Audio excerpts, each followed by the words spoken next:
ஒழுக்கம். விழுப்பம் தரலான், உயர்வு தருவதனால். அப்போ அது உயர்ந்த செல்வமாக இருக்கும்.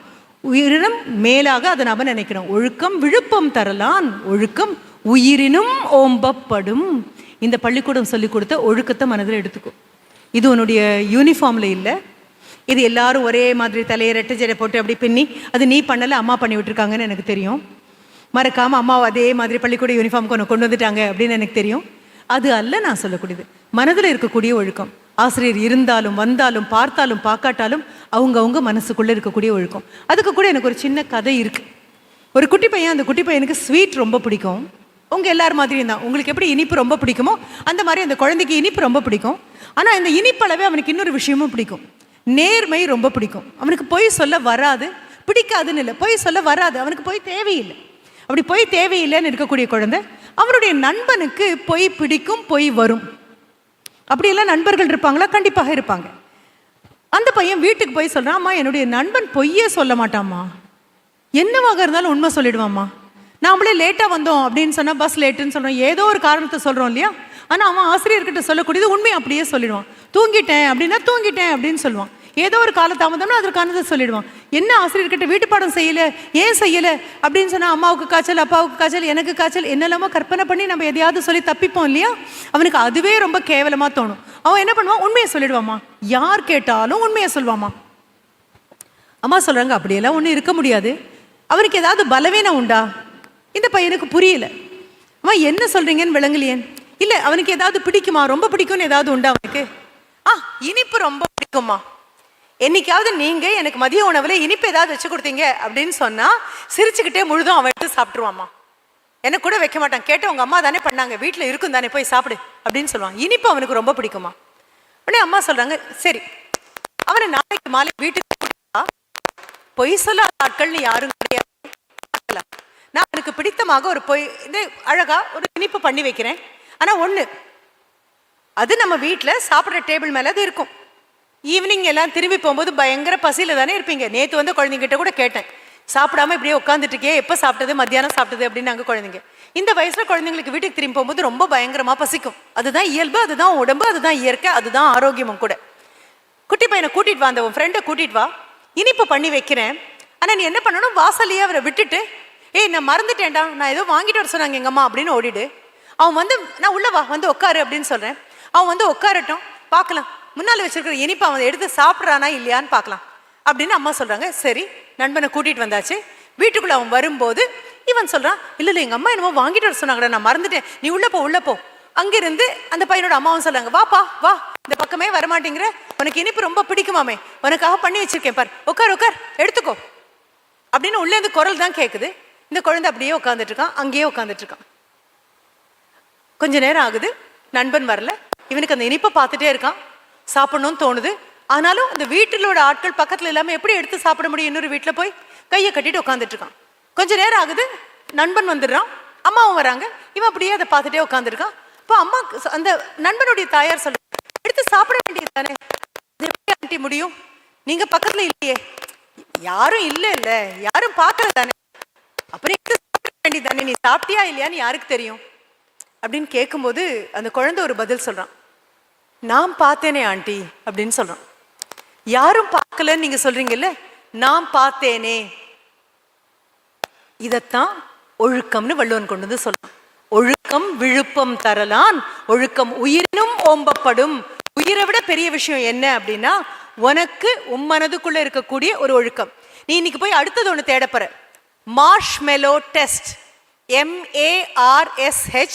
டீச்சர்ஸ் ஞாபகம் வச்சுட்டு குழந்தைங்கிட்ட சொன்னாலும் சரி, மார்ஷ்மெலோ அப்படின்னு எதை சொல்லுவோம்னா, நம்ம ஊர்ல அல்வா இருக்கு இல்லையா, அந்த மாதிரி மென்மையாக இருக்கக்கூடிய ஒரு ஸ்வீட், அதைத்தான் மார்ஷ்மெலோ அப்படின்னு சொல்லுவோம், MELLOW.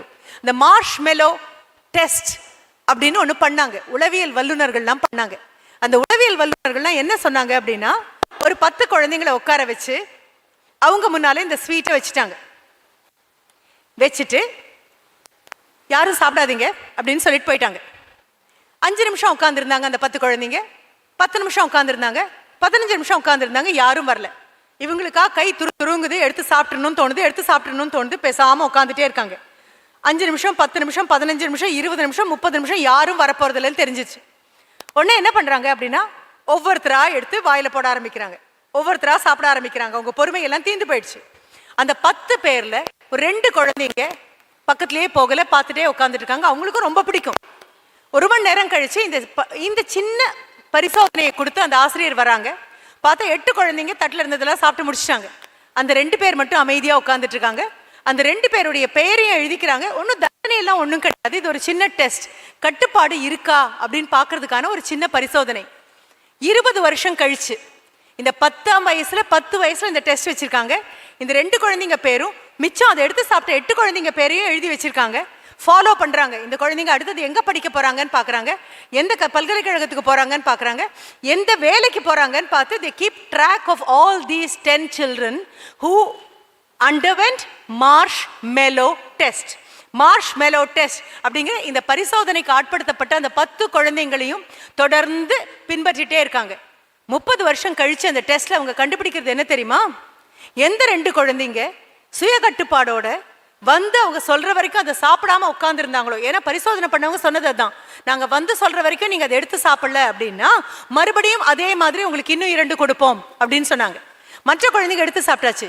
இவங்க 30 வருடம் கழிச்சு when they kept track of all these 10 children, the marshmallow test, இன்னைக்கு போய் நீ கூகுள்ல தேடினாலும் உனக்கு கிடைக்கும். என்ன டெஸ்ட் பண்ணாங்க, யார் டெஸ்ட் பண்ணாங்க, யாரை டெஸ்ட் பண்ணாங்க, என்ன கண்டுபிடிச்சாங்க அப்படின்னு.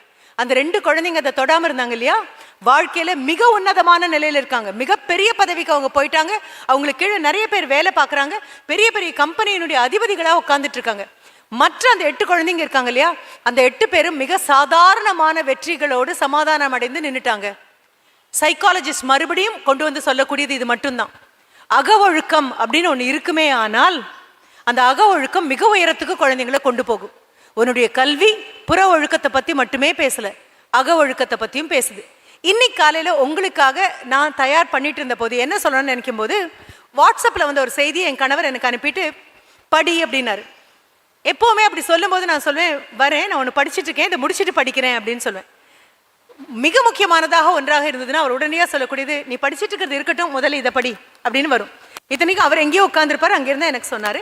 பார்த்தா இட் இஸ் பார்க்கின்சன்ஸ் தியரி அப்படின்னு ஒரு தியரி எனக்கு அனுப்பியிருந்தார்.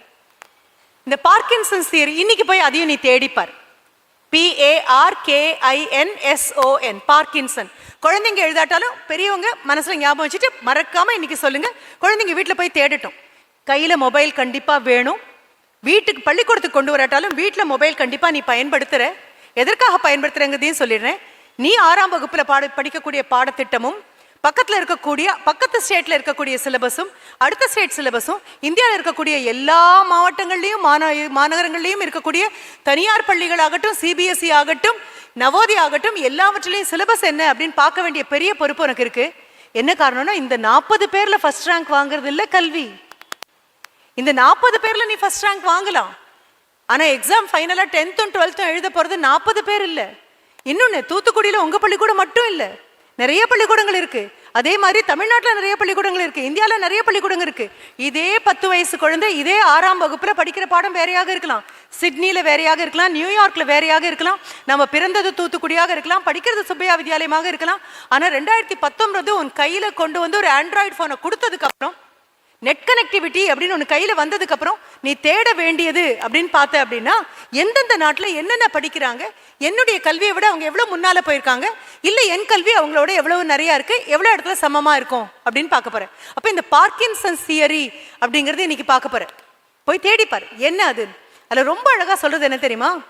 கால வரையறை என்று ஒன்று கொடுக்கப்படாமல் போகும்போது நீ செய்யும் செயலுக்கு எடுத்துக்கொள்ளும் நேரம் அதிகமாகும். நேற்றுக்கு பார்த்த ஒரு குழந்தைகிட்ட 11th ஸ்டாண்டர்ட் படிக்கிறியா, படி படி அப்படின்ன போது அந்த குழந்தை சொன்ன பதில் என்ன தெரியுமா? 11th எங்களுக்கு எக்ஸாம் இல்லை அப்படின்னு சொன்னாங்க. இதுதான் பார்க்கின்சன்ஸ் தியரி. உங்ககிட்ட யாராவது டீச்சர் சொல்றாங்க, நாளைக்கு இது எழுதி கொண்டு வந்து வச்சிருக்கணும் அப்படின்னா, உன்னுடைய சுறுசுறுப்பு வேறையாக இருக்கும், நீ செய்யற வேகம் வேறையா இருக்கும், வீட்டுக்கு போன உடனே அம்மா கொடுக்குறதெல்லாம் சாப்பிட்டு முடிச்சுட்டு, இல்லைம்மா எழுதலைன்னா நாளைக்கு வெளியில் நிறுத்திடுவாங்க, ரொம்ப அவமானமாக போயிடும், கிளாஸுக்கு வெளியிலலாம் நிறுத்தினா ரொம்ப கேவலமா, இல்லை டீச்சர்கிட்ட எக்ஸ்கியூஸ் எல்லாம் கொடுக்க முடியாது, ஏன்னா நேற்றுக்கு வேற ஒரு பெண்மணி வந்து சொல்லியிருக்காங்க, இந்த மாதிரி எக்ஸ்கியூஸ் கொடுக்குற குழந்தைகள் எல்லாம் பெரிய ஆட்களாக நினைக்க முடியாது, செய்கிற நேரத்தில் செய்யணும்னு வேற சொல்லிட்டு போனாங்க. நான் உட்காந்து எழுதுவேன், நாளைக்கு 8:30 மணிக்கு பள்ளிக்கூடம்னா 8:15 என் டேபிளில் இந்த நோட்டு சப்மிட் பண்ணியிருக்கணும் அப்படின்னு டீச்சர் சொல்லி, லீடர்கிட்டையும் சொல்லி 8:20க்கு டீச்சர்ஸ் ரூமுக்கு இது வந்துடணும், அதுக்கப்புறம் யார் சப்மிட் பண்ணாலும் அது டேபிள்லேயே தான் இருக்கும் அப்படின்னு சொல்லியிருந்தாங்கன்னு ஏன் உன் சுறுசுறுப்பு எப்படி இருக்கும் தெரியுமா, உன் வேகம் எப்படி இருக்கும் தெரியுமா, போன உடனே உட்காந்துருவேன், உட்காந்து எழுதி முடிச்சு ராத்திரி படுக்க போகும்போது அப்பாடா நாளைக்கு காலையில் நிம்மதியாக எழுந்திருக்கலாம், இல்லைன்னா ராத்திரி தூக்கம் வராது, ஒரு தடவைக்கு 10 தடவை புரண்டு படுக்கணும், தூக்கமும் வராமல் எழுந்திரிக்கவும் மனசு இல்லாமல் எழுதவும் மாட்டாமல் உட்காந்துருக்கிறது வேற. அந்த பார்க்கின்சன்ஸ் தியரி அவ்வளோ அழகாக சொல்லுது, திருப்பி சொல்லக்கூடியது தான். அந்த ஒழுக்கம் உள்ளுக்குள்ள இருந்ததுன்னா இன்னி தேதிக்குள்ள இதை கொடுத்துடணும். எங்கிட்ட யாராவது மேடம் இந்த மாதிரி நீங்க பேச வரணும் அப்படின்னு சொல்லும்போது நான் என்ன தேதி அப்படின்னு கேட்பேன், அந்த தேதியை கொடுத்துட்டாங்களா அப்படின்னு பார்ப்பேன். அவங்க தேதியை கொடுத்துட்டாங்கன்னா என்னுடைய தயார் நிலை வேற மாதிரி இருக்கும். உங்க பள்ளிக்கூடத்துக்கு நான் தேதி கொடுத்தாச்சு அப்படின்னு சொன்னா 7ஆம் தேதி காலையும் மாலையும் 8ஆம் தேதி இது முடிவு பண்ணிட்டேன் அப்படின்னு சொன்னா அந்த 7ஆம் தேதியும் 8ஆம் தேதியும் என்ன பண்ண போறேன் என்ன படிக்க போறேன் அப்படின்னு தயார் பண்ணிடுவேன். மேடம் உங்களுக்கு எப்போ வரணுமோ வாங்க மேடம் அப்படின்னு சொன்னாங்கன்னா நான் தயார் பண்ணுறது லேட் ஆகும். 11th ஸ்டாண்டர்ட்ல எக்ஸாமே கிடையாது, அப்போ எங்கேயே நீ சோம்பேறி ஆயிடுவே தெரியுமா, 6th ஸ்டாண்டர்ட்லேயே சோம்பேறி ஆயிடுவேன். இல்லை கண்டிப்பாக எக்ஸாம் உண்டு. நேற்று குழந்தைங்கிட்ட சொன்னேன், ஓடிட்டே இருக்கிறவங்கள தான் ஒலிம்பிக்ஸுக்கு அனுப்ப முடியுமே தவிர ஓடிட்டு ஓய்வெடுத்து உட்கார்றவங்கள ஒலிம்பிக்ஸுக்கு அனுப்ப முடியாது. 10th ஓடினியா 11th எக்ஸாம் இருக்கோ இல்லையோ ஓடி பழகிட்ட அப்படின்னா 12th ஓடுறது கஷ்டமாக தெரியாது.